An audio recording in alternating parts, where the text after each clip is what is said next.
Hello everyone, good afternoon to all of you.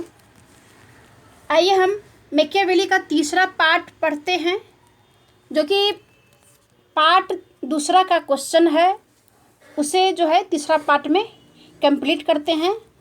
पहले part में point के रूप में 1 2 3 4 हो चुका है और अब पांचवा पॉइंट को मैं पढ़ा रही हूँ, जो कि है बुद्धिवाद की प्रतिष्ठा। मैकियावेली के बारे में बता रहा है कि मैकियावेली क्वेश्चन है अपने युग का शिशु है कैसे। तो इसमें जो है पांचवा पॉइंट है कि बुद्धिवाद की प्रतिष्ठा।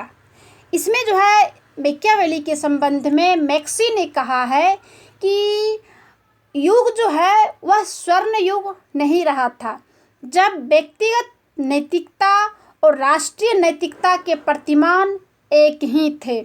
मैकियावेली इसके अनुरूप विश्वास के स्थान पर बुद्धि को प्रतिष्ठित किया था। उसने राजनीति को धर्म से अलग कर दिया। दोनों के क्षेत्र अलग अलग है।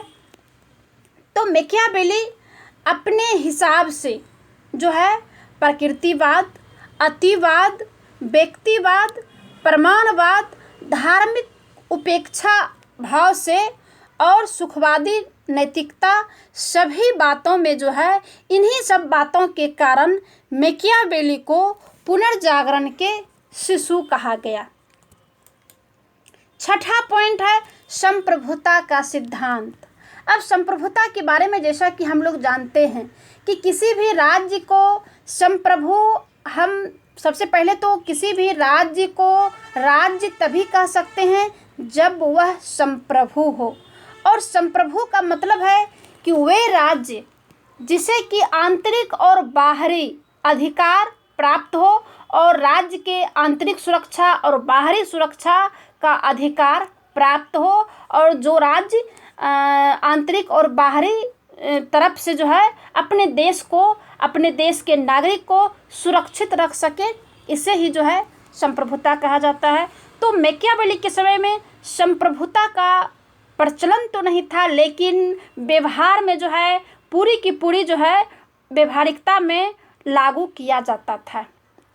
तो मैकियावेली ने राज्य की संप्रभुता पर लोगों की आस्था कायम की।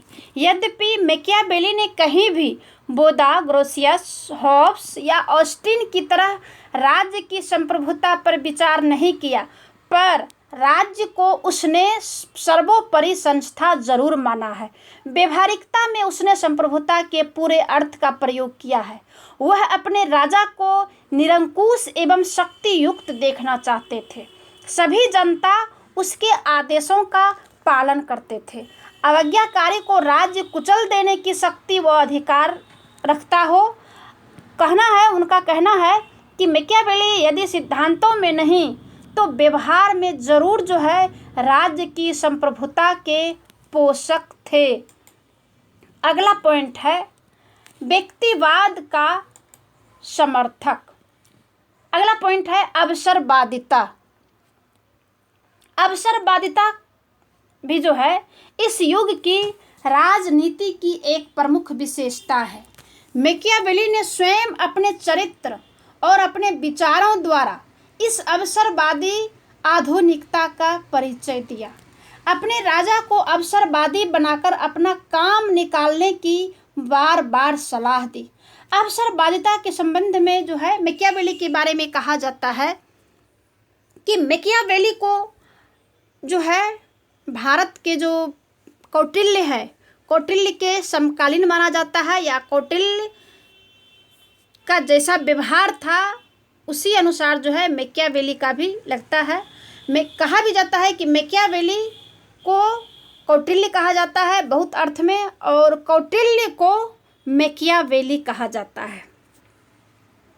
तो कौटिल्य का जो था सिद्धांत या फिर उद्देश्य, उनका कहना था कि आप जो भी काम करने के लिए या जिस काम का जो है जिस उद्देश्य से आप काम करना शुरू किए हैं, उस उद्देश्य को पूरा करने के लिए आपको जो भी प्रक्रिया अपनाना पड़े।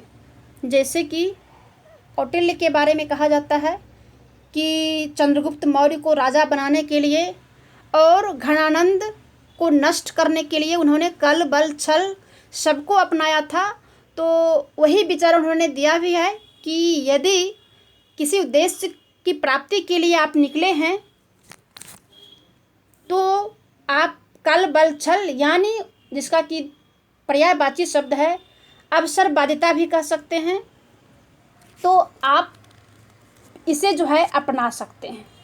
और उसी प्रकार मैकियावेली ने भी कहा है, लेकिन मैकियावेली ने राजा के बारे में कहा है कि आपको जब अवसर मिले, जैसा अवसर मिले, जिस क्षेत्र में मिले, आप उस अवसर पर जो है काम कीजिए। उस अवसर को गंवाना नहीं है बल्कि उसे प्राप्त करना है।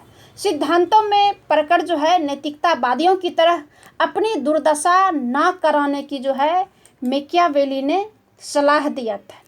अगला पॉइंट है व्यक्तिवाद का समर्थक। मैकियावेली ने पुनर्जागरण के उद्देश्य को व्यक्ति के सामने रखा, यानी उस समय का जो उथल पुथल था, मध्य युग से जो आधुनिक युग प्रवेश कर रहा था, मध्य युग की समाप्ति हो रहा था और आधुनिक युग का प्रवेश हो रहा था, इस बीच का जो समय था, उस बीच के समय को पुनर्जागरण कहा और उस पुनर्जागरण से लोगों को अवगत कराया।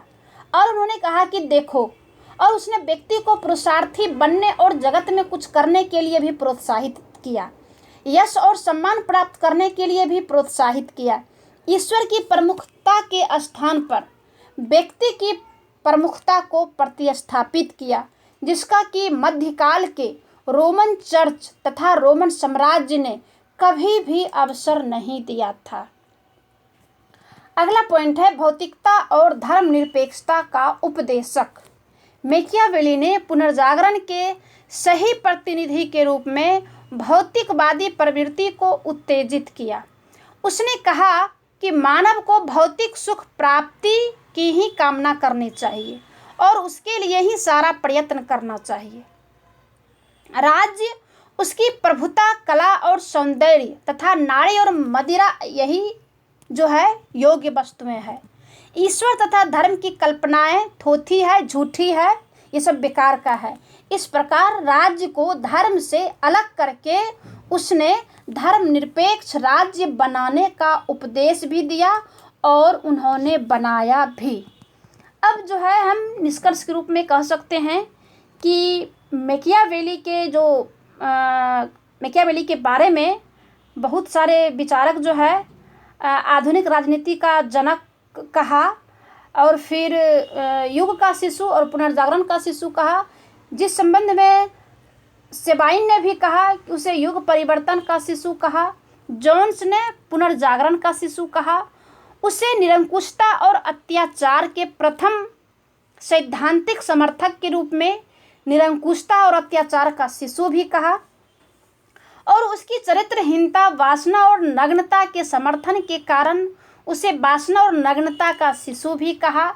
आधुनिक युग में पुनर्जागरण निरंकुशता, अत्याचार, नग्नता, राष्ट्रीयता और संप्रभुता के विचार प्रारंभ में ही राजनीति में छा गए थे।